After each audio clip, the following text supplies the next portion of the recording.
What's Good About Anger? Anger Management Program. This video is based upon the book What's Good About Anger by Lynette J. Hoy and Ted Griffin. Mrs. Hoy is a national certified counselor and licensed clinical professional counselor, and Ted Griffin is an author and editor for a major publisher. Most people believe that anger is a negative emotion from which no good can come.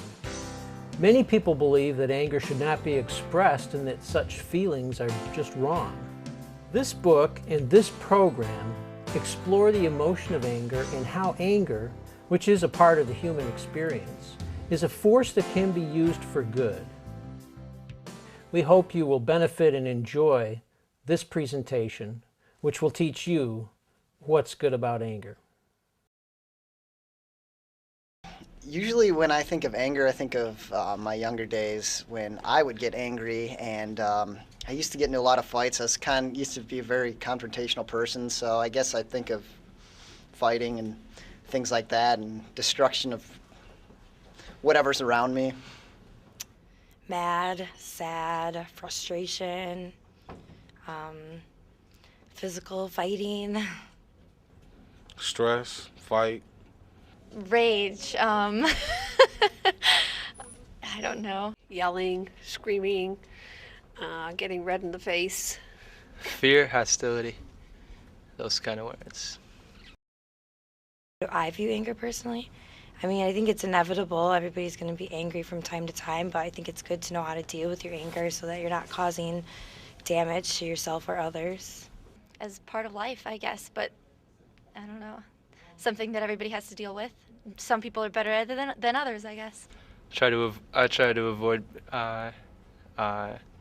being afraid by being informed.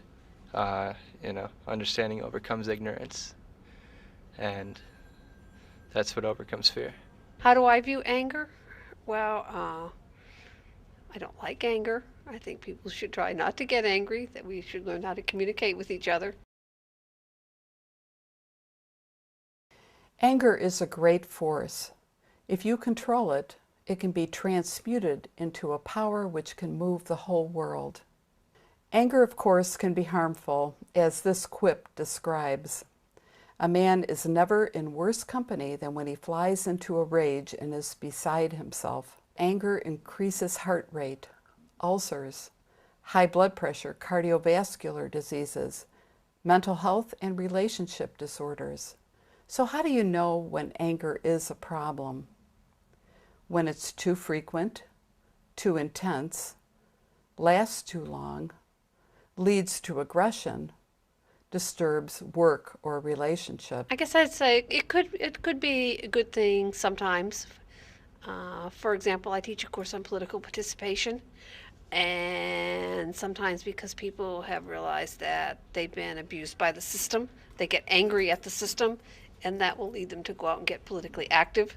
But that's different from, yelling and screaming. Righteous anger, when somebody does something genuinely evil, you have to be mad at them. I mean, I think it's necessary sometimes. There is such a thing as good anger. It is anger governed by self-control, motivated by compassion, desiring what is right versus what is wrong. Feelings of anger are normal and at times justified.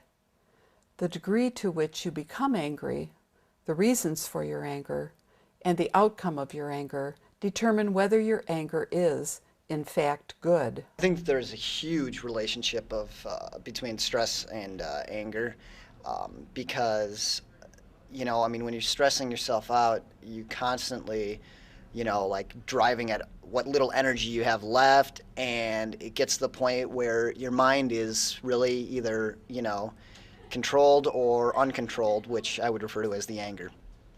Related, I think stress could be a trigger for anger.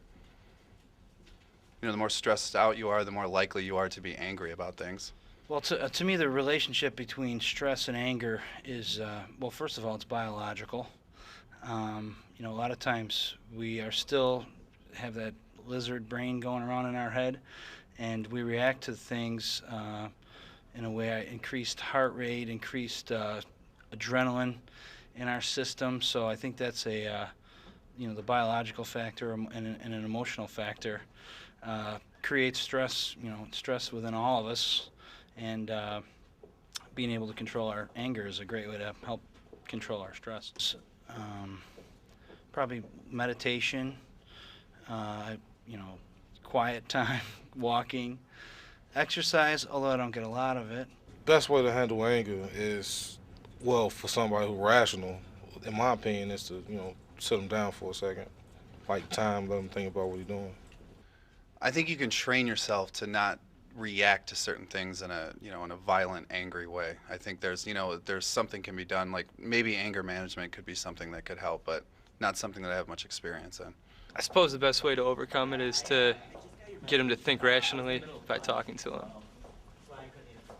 And, tell them to use that same method, work their way back from where they're at now to the original cause. Recommendations to handle anger, I think it's just a quick breather to really think whether it's worth it to be angry or not on the occasion. Do not be angry with me if I tell you the truth, wrote Socrates. Assertiveness is not aggressive or passive. Assertive people express their thoughts and feelings forthrightly without getting squashed or squashing others. What does forgiveness mean to me? Forgiveness is the single hardest thing to do. Forgiveness to me is forgiving someone else's faults. So we're all human. We all are, imperfect. So everyone has faults. So everyone should forgive someone else because you've made that same mistake surely somewhere down the road. I think letting go of the things in life that people have wronged, letting go of the wrongs that people have done to us, and even though you feel like you're right, it's letting go of that feeling that you're right. It's just a characteristic of good nature. I mean, without forgiveness, it'd be terrible. It'd be crazy out here. Because, I mean, people get mad every day. So if it wasn't no forgiveness, I would hate to live in that society. You gotta forgive and forget. It's the hardest thing in the world to do, but it's the only way that humanity can advance itself. How much of a problem do I think anger is in society? I think it's a huge problem. I think it backs up a lot of the war and a lot of other things. I think anger is an emotion that people feel often, and because they feel it often, they feel a need to attack, and it oftentimes can create negative conflict. It's a big problem. People are afraid. People are hostile. Not bigger than other problems, not especially, no. I mean, it's a problem, but it's not I wouldn't say it's one of the bigger ones. Well, I think that people don't have any patience, so we have too many people on the roads. You have road rage. You have way too many people with way too many guns who are using them. I think it's actually a pretty big problem. I think a lot of people have failed to realize that that's something they need to control. Well, I think it leads people to make some really stupid decisions, so it can be a really big